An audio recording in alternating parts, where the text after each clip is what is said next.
علیکم 10th class. آج ہم نے جو ہے وہ حصہ نثر کا دوسرا سبق پڑھنا ہے، اور دوسرا سبق کون سا ہے؟ نظریہ پاکستان۔ تو نظریہ پاکستان جو ہے وہ لکھا ہے ڈاکٹر غلام مصطفیٰ خان نے۔ نظریہ پاکستان سے آپ لوگ بخوبی واقف ہیں کہ نظریہ پاکستان جو ہے وہ کیا ہے، یعنی پاکستان کا جو ہے وہ نظریہ کیسے پیش آیا اور آگے جو ہے اس پر عمل درآمد کیسے ہوا اور پاکستان کس طرح سے معرض وجود میں آیا۔ تو ڈاکٹر غلام مصطفیٰ خان جو ہیں وہ ایک بہت ہی عظیم ہستی ہیں۔ ان کے بارے میں ہم پڑھتے ہیں کہ انہوں نے جو ہے وہ کہاں پیدا ہوئے، کب پیدا ہوئے، انہوں نے اپنی ایجوکیشن جو ہے وہ کہاں سے حاصل کی اور کیا ان کی ایجوکیشن تھی، انہوں نے کیا خدمات جو ہیں وہ سارے انجام دیں، یہ سارا جو ہے وہ آج ہم پڑھیں گے۔ نظریہ پاکستان لیسن جو ہے وہ ہر حوالے سے جو ہے وہ بہت ہی امپورٹنٹ ہے۔ تشریح، الفاظ معنی، MCQs اور آنسر کویسچن، ہر حوالے سے جو ہے وہ امپورٹنٹ لیسن ہے، اس لیے آپ نے اس کو بہت اچھے طریقے سے جو ہے وہ کرنا ہے۔ تو ہم اس کا پڑھتے ہیں تعارف پہلے۔ جبل پور میں 1912 میں پیدا ہوئے۔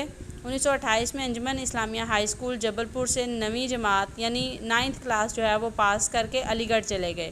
تو علی گڑھ یونیورسٹی سے اب ان کی ایجوکیشن کے بارے میں بتایا جا رہا ہے کہ انہوں نے جو ہے وہ تعلیم کہاں سے اور کیا حاصل کی تھی۔ علی گڑھ یونیورسٹی سے LLB اور MA اردو، MA فارسی کی ڈگریاں حاصل کیں۔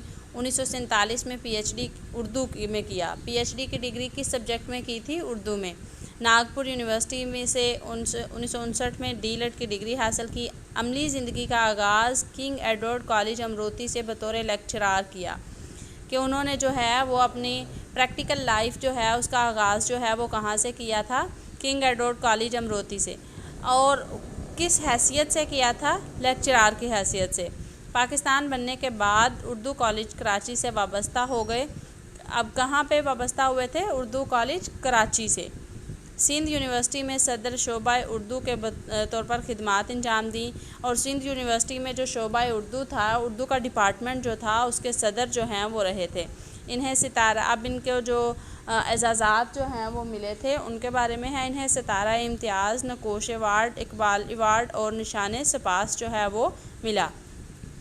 اب ان کے مضامین کے بارے میں ہے کہ انہوں نے کن مضامین کے اوپر جو ہے وہ لکھا، کن موضوعات کے اوپر جو ہے وہ لکھا۔ انہوں نے مذہب، پاکستانیات، پاکستانیات کیا ہے؟ پاکستان سے متعلق، ادب، تصوف۔ تصوف کسے کہا جاتا ہے؟ تصوف وہ علم ہوتا ہے جو صوفیوں کا ہو، صوفیوں کے عقیدے کو کہا جاتا ہے، علم معرفت کو کہا جاتا ہے، اور اخلاق جیسے موضوعات پر لکھا۔ ان کی تحریریں زیادہ تر معرب و مفرس ہوتی ہیں۔ معرب و مفرس کیا ہے؟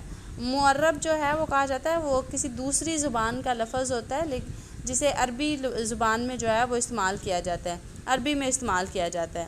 اور مفرس جو ہے وہ بھی مفرس فارسی میں استعمال کیا جاتا ہے۔ عام قارئین، قارئین کہتے ہیں پڑھنے والے کو، ٹھیک ہے۔ عام قارئین کے لیے لکھے گئے مضامین و کتب کی زیادہ زبان سادہ، سلیس یعنی آسان اور عام فہم ہے، یعنی ہر ایک کے پڑھنے والے کو جو ہے وہ سمجھ میں آ جائے، اتنی آسان اور سادہ زبان استعمال کرتے تھے کہ تمام جتنے بھی لوگ پڑھتے تھے ان سب کو سمجھنے میں جو ہے وہ کسی قسم کی کوئی دقت نہ ہو۔ انہوں نے کن جو ہے وہ زبانوں میں تصانیف لکھی تھی؟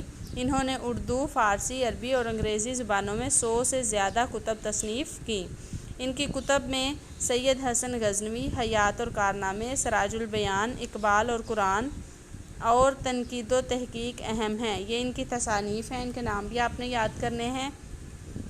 اور ساتھ ہم نے جو کرنا ہے وہ آگے ہے تفہیم عبارت۔ تو تفہیم عبارت جو ہے وہ کون سی ہے؟ تفہیم عبارت 14 والی آپ نے تو 14ویں تفہیم عبارت جو ہے وہ کون سی ہے؟ تو وہ ہے قائد اعظم ہمیشہ سے، قائد اعظم کے بارے میں ہے، قائد اعظم کی جو ہے وہ خصوصیات کے بارے میں ہے کہ قائد اعظم جو ہیں وہ کیسے انسان تھے، انہوں نے پاکستان بنانے میں جو ہے وہ کس طرح سے جو ہے کام کیا۔ تو ان کی اپنی زندگی جو ہے اس کے بارے میں انہوں نے بتایا، ان کی خوبیوں کے بارے میں بتایا، ان کے کارناموں کے بارے میں بتایا۔ تو قائد اعظم ہمیشہ سے ایماندار، باہمت، نڈر اور مستقل مزاج انسان تھے۔ ان کا دامن لالچ اور ہوس سے پاک تھا۔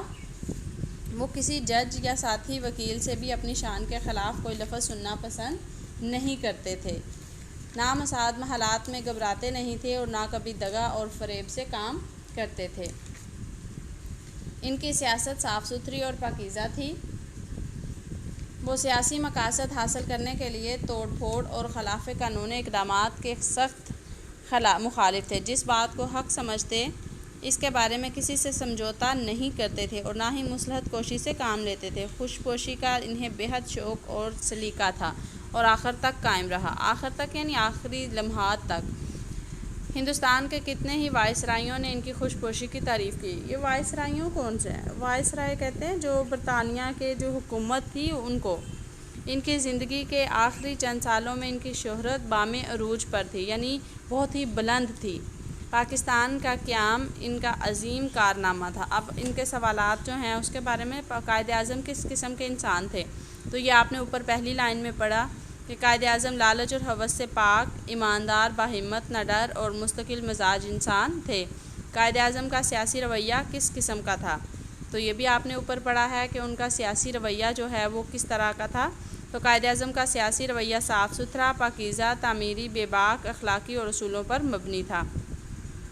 قائد اعظم کا عظیم کارنامہ کون سا تھا؟ تو یہ اینڈ پہ قائد اعظم کا جو عظیم کارنامہ تھا وہ تھا قیام پاکستان۔ اس کے بعد ہندوستان کے وائسرائیوں نے قائد اعظم کے کس وصف کی تعریف کی؟ کس وصف کی یعنی کس خوبی کی تعریف کی؟ تو خوش پوشی کی تعریف کی تھی۔ آگے سوال نمبر 5 اس کا ایڈ کریں کہ اس عبارت کا موضوع عنوان جو ہے وہ کیا ہے؟ تو وہ کیا ہوگا؟ قائد اعظم کی شخصیت۔ تو یہ آپ نے کرنا تفہیم عبارت اس کی، اور تفہیم عبارت جو ہے وہ ہوم ورک میں بھی آپ نے لکھ کے جو ہے وہ سینڈ کرنی ہے۔ اللہ حافظ۔